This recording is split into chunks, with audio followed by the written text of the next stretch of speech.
It was a lonely flight into Kabul this morning as Afghans are trying to go the other way and escape their country as quickly as they can. Landing at the airport in Kabul, we saw U.S. military transport on the runways.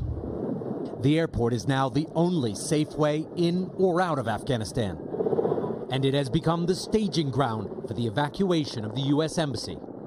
Choppers could be seen leaving the embassy in Kabul, and all day in the city, we saw constant helicopter traffic and small aircraft heading toward the airport. The evacuation is urgent because the Taliban are closing in rapidly.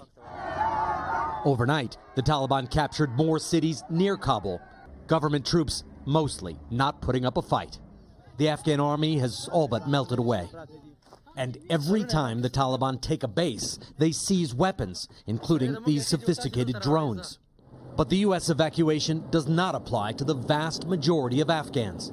This morning I went to an office in a shopping mall packed with Afghans struggling to fill out the State Department's webpage for visa requests. These are not translators. Most of them work for the U.S. military in more minor roles, like cooks, cleaners, and guards. Afghans swarmed around me, thinking that as an American, perhaps I could help. They showed me documents proving their employment history. So everyone showed up with their ID cards, pictures of their phone, other IDs, recommendation letters, employment contracts, and they're hoping that all this paperwork will be enough to get them a visa immediately so they can get out of this country. Others came here simply because they're terrified of the Taliban and don't know where else to go. So her husband died, she's saying, several years ago. He didn't work for the military. She doesn't have any connection to the U.S. She's just here out of desperation. She's saying, please do something. Take my son. They know Kabul is falling. They want out at any cost.